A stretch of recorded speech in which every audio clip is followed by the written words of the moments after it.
Hi, everyone. I'm Ryan Fowler, and welcome to part 3 of my 4-part series on SuperNeuroplasticity.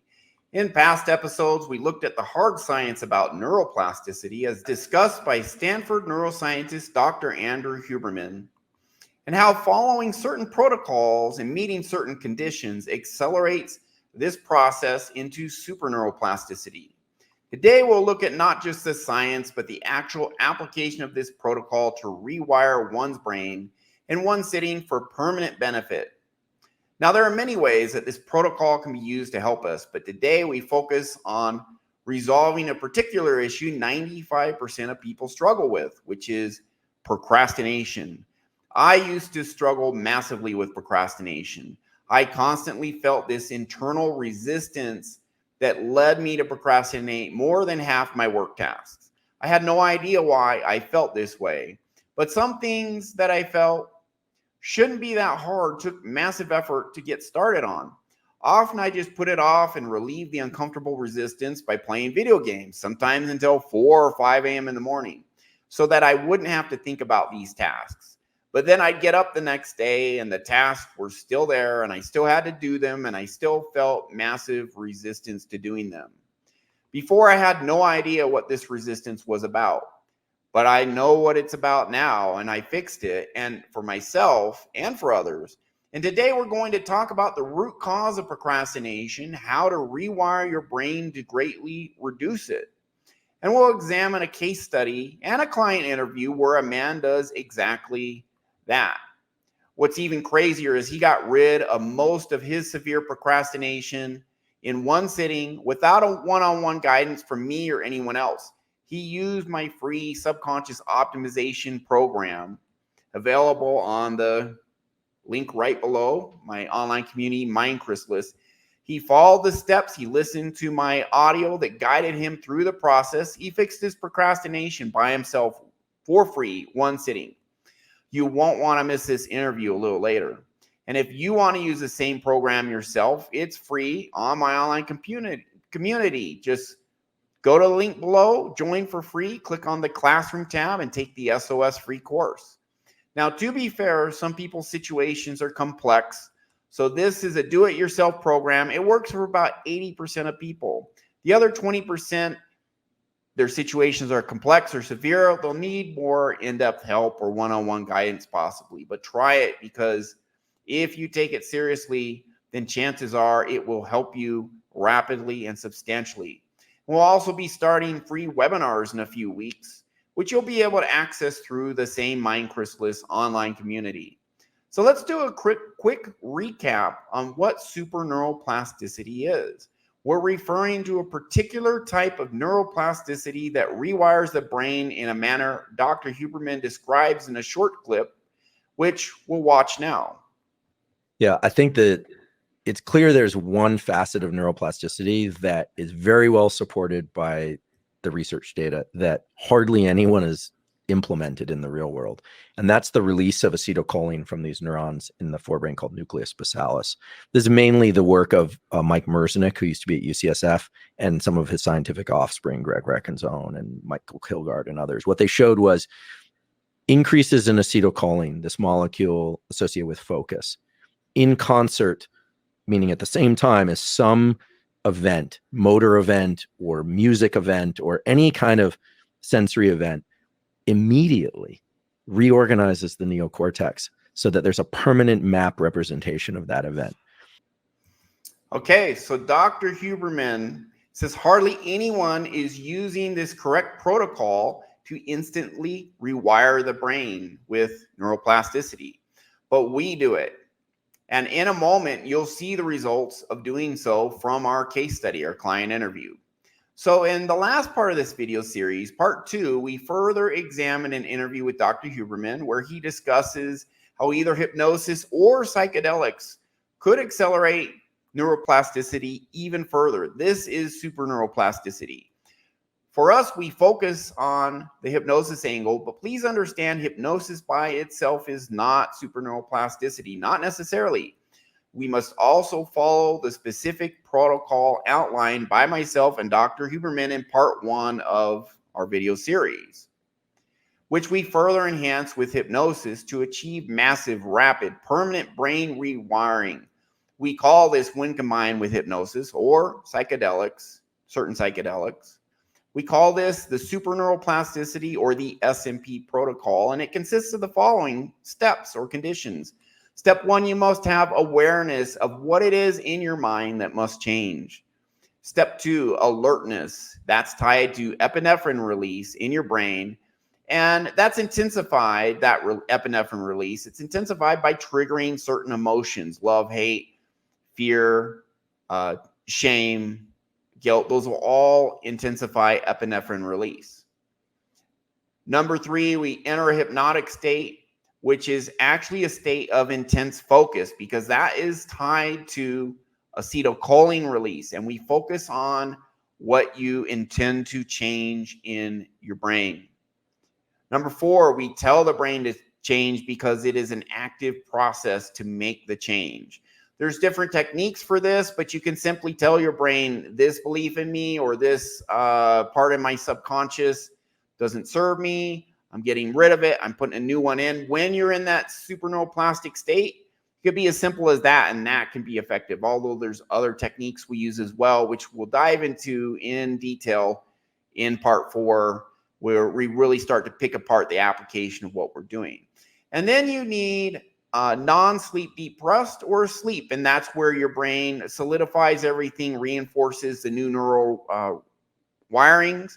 You can actually get some of that effect, as Dr. Huberman explained in the last episode. Some of that effect is realized immediately in hypnosis because it's a state of non-sleep deep rest. So now we have an overview of the theory of superneuroplasticity, but how do we actually apply it for our benefit?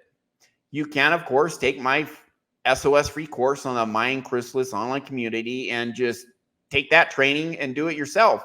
But I'll summarize it here in the context of rewiring the brain to substantially reduce procrastination. So the first step, and this is a very important step that oftentimes is messed up or overlooked, first step is awareness. You have to know what is the root issue in your brain that you want to rewire. Oftentimes we don't know what that root problem or of a certain maladaptive behavior is. And until we become properly aware, we cannot fix the problem.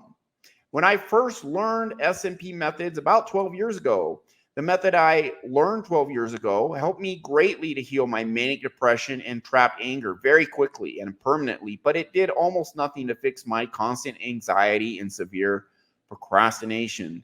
This is because the initial methods I learned didn't teach me how to be aware of the root cause of procrastination. And as we saw in our last episode, Dr. Gabor Mate, his interview, many psychiatrists and psychologists are also not aware of the psychological trauma that is at the root of depression, anxiety, and many other maladaptive moods and behaviors that hold us back.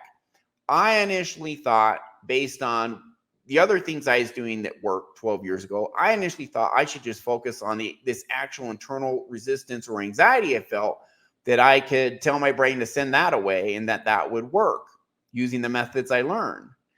But it didn't work. After 2 years, I figured out what I was doing wrong. I cracked the code, and then I fixed my procrastination and anxiety, and it went away relatively quickly. I should add, you'll never get rid of all of your anxiety. We're going to go into the fight or flight response next. Some anxiety does serve us. So be aware, we just want to get rid of the anxiety and procrastination that holds us back, that doesn't serve us. But it is tied to our fight or flight response. And this is the solution. The solution is to realize procrastination, anxiety, limiting beliefs, they're tied to the flight aspect, avoid, run away from, of our brain's fight or flight response, which is located in our limbic system, the limbic part of our brain. This is a fight or flight response. It's a hardwired part of our brain. It's not going away. It's like firmware. You can't rewire that. It's there to help us survive by avoiding danger, including emotional danger or emotional pain. So what I discovered is that painful subconscious programs were improperly triggering this hardwired feature in our brain, the flight part of the fight or flight response. And that led to anxiety and procrastination, avoidant behavior.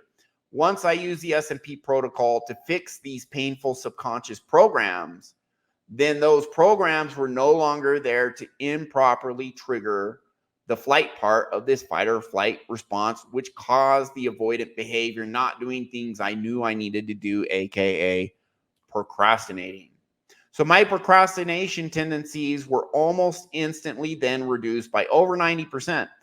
As a result, my income eventually quadrupled as I became much more confident and productive. And my favorite quote by Carl Jung, he's a father of modern psychoanalysis, is relevant here. He said, until you make the unconscious conscious, it will direct your life and you will call it fate. He's, of course, referring to how many people's lives are ruled by their subconscious mind. It actually dictates 95% of our behavior. You can Google that. Just Google what percent of our behavior is determined by our subconscious. 90 to 95% is the answer. Answer after answer on Google will come up in that range. Most say 95%. Most people are not even aware of what is in their subconscious that is causing them to struggle. To get the awareness, that's what you have to be aware of, because that's what you need to change these subconscious programs. Well, I'll use Carl Jung's quote as inspiration for my new quote, which is, once you make the unconscious conscious, you can use the SNP protocol to optimize your mind and take control of your life. We can rewire our subconscious mind so that it is optimized and that is now pushing us forward, helping us out, serving us, instead of limiting us, leading us to procrastinate, making us anxious and avoidant, all the other maladaptive behaviors where our conscious mind says, why am I doing this? Well, it's your subconscious. We can optimize it so it is helping us forward, not holding us back. That is exactly what we do with SuperNeuroplasticity. So becoming aware of the painful subconscious programs that trigger anxiety and procrastination, it's key. It's often ignored or treated in only a cursory manner by even many hypnotists. They don't understand all the conditions that must be present for superneuroplasticity to occur. Many hypnotists have a brief talk with their clients to get a rough idea what's going on, but they don't take the time to adequately explore the root issues and become aware of what the root issue is specific to that client. This limits or even completely blocks the effectiveness of a session sometimes, even if other aspects of the SNP protocol are followed. So what is at the root of most procrastination? Well, it's a deep subconscious belief formed in childhood. That's when all these beliefs form, that later become static unless we use superneuroplasticity, then make it moldable again and change it. Form in childhood, these beliefs tied to painful feelings. And it could be a few different things. I'll name them now. So if, for example, if there's a task that has the potential of triggering this painful feeling, our brain says, I don't want to trigger that painful feeling. I want to avoid that. It gives us resistance to doing the task. Now we're procrastinating. It's a core feature of our flight response. It's getting triggered. Our brain wants to avoid pain, including triggering emotional pain. So here's what that could be. For a few examples, many procrastinators have a subconscious fear of failure. You'll hear that in our case study later. So their subconscious belief system may be along the lines of, if I fail or make a mistake, it means I'm a loser, or otherwise I'm not good enough because I failed. So that is a very painful emotion tied to that belief. And if they attempt to do something and then actually fail, the painful feeling tied to this belief, it's triggered and now they feel terrible. Their brain wants to avoid that happening. So the brain makes them procrastinate anything they could fail at that might trigger that painful feeling. Now, another subconscious belief that leads to procrastination can also be, if I fail or make a mistake and others see it, they will reject me or make fun of me or disapprove of me somehow. It could also be, here's a third one, if I don't do this task, then I'm lazy and a loser for not doing it. Now, what's ironic is our flight response will be triggered if there's any type of painful belief tied to a situation or task, even if this pain is triggered by not doing the task. I didn't do it, therefore I'm lazy and I'm a loser because I didn't do it. This ancient part of our brain only sees a situation or task and notes that there is potential pain tied to it if things go wrong. It will still make you procrastinate, even if the only painful belief and feeling you have is that you're lazy or otherwise bad because you didn't do what you felt you should. It will still make you procrastinate. Now, I've personally cleared this issue for dozens of people whose only related painful subconscious belief was feeling bad for not doing something. I rewired that specific belief with the SNP protocol, and their procrastination disappeared. So our specific approach to removing procrastination is to work with the client to discover, become aware of, first step of SuperNeuroplasticity, become aware of the painful belief that will get triggered if a certain task isn't done correctly, what you're procrastinating. Once you have that awareness, we then actually get them to feel the painful emotion, because feeling these painful emotions, especially in hypnosis, triggers epinephrine release. That's step 2 of SNP. But also when you're feeling an emotion tied to a subconscious belief, it makes you are now focusing on the subconscious program at a very high degree. So you've now met 3 of the conditions. Awareness, epinephrine release is alertness, and then number 3, acetylcholine release, intense focus. So as we demonstrated in part 1 of this 4-part series, this releases the necessary neurotransmitters I just mentioned. And then in that superneuroplastic state, we then have the client challenge the faulty belief and say out loud why it's wrong. And then that's not the only method we can use. We use other ones too. You'll see when you do the Mind Chrysalis free program. But we do that, and we also have them verbally repeat a new belief that replaces it, rewiring the brain right there. Well, we can also use visualizations to confirm and reinforce what's being said verbally.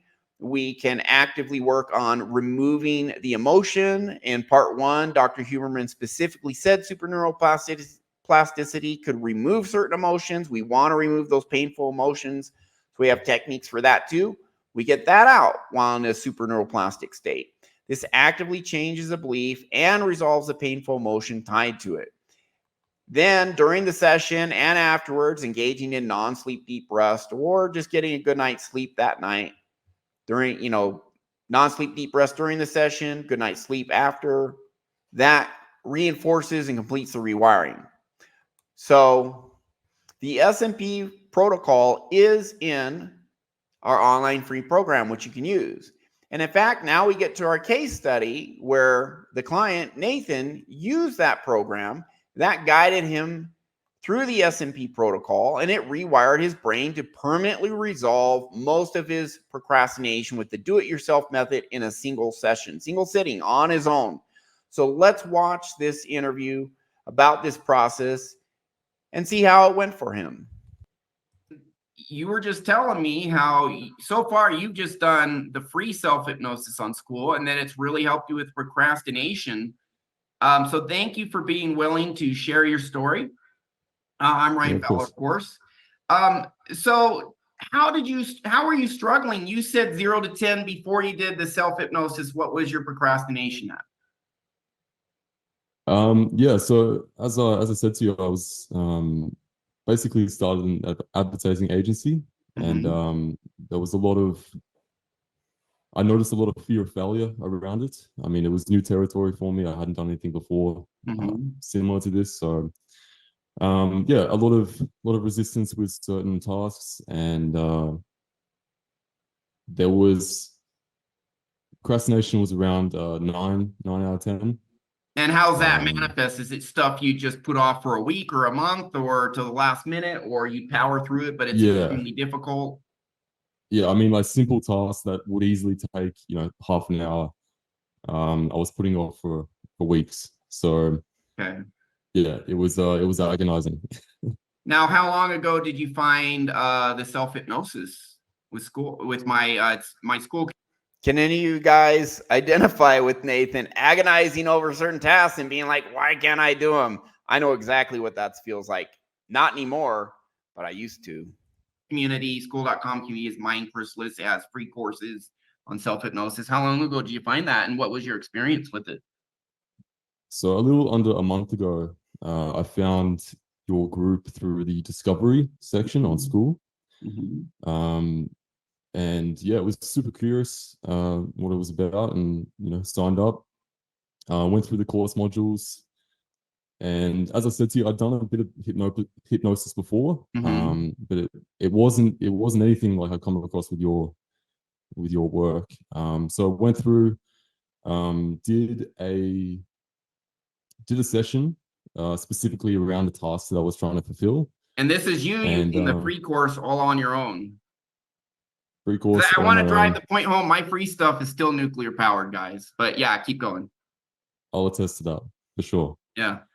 But yeah, came out of it and just hit play on what I need to do. It was pretty straightforward after that. There was no resistance. I mean, there was a little bit, but like majority had just kind of disappeared. So I was pretty how quickly did that 9 out of 10 go way down? How long did that take?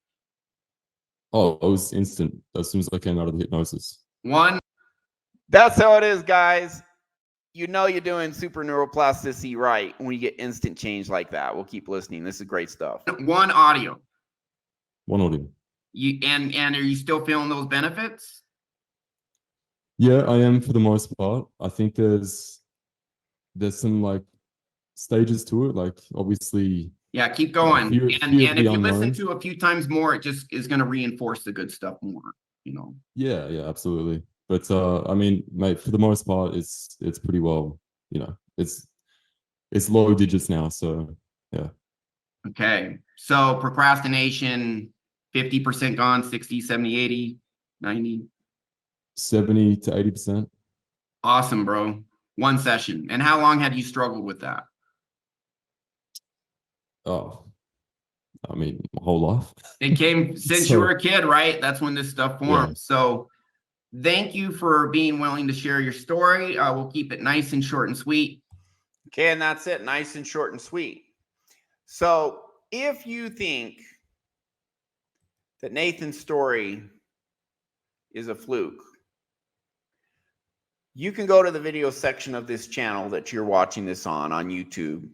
Go to the video section. There's about 24 other client interviews, in-depth interviews, where they also talk about the massive changes that they've experienced, life-changing. More interviews have been recorded on top of that. They're coming out soon, probably going to release one a week for a while. I've done this for several hundred people at this point. Dr. Huberman said this protocol is hardly used, and it should be used. You can watch the rest of that clip. I'll put it in the description below, the first Huberman clip I showed earlier. It should be used. It's time for it to be used. The research has been done, and for whatever reason, no one or not very many people picked it up and ran with it. But we are. I've done this for several hundred people at this point. I've trained others who have also then done it for many other people. It's a real deal. It doesn't work for everyone, but for more than 90% of people, it does work amazingly well. I'd say approaching 95%. So next week, we're going to dive deeper into the specific techniques we actually use to realize these super neuroplasticity benefits. We're also going to talk about the awareness you need to get, the specific things you need to fix that are in your subconscious, because that is key. So we'll talk about false core beliefs, the 5 different types of subconscious trauma that cause the biggest problems, that are the most important to change, to set the foundation for an optimized subconscious mind, where now you're just moving forward, authentic confidence, believing in your ability and value, and your life just takes off. You don't want to miss part 4. Thanks for watching. I hope this has been useful. Stay tuned next week for part 4 of super neuroplasticity. Thank you.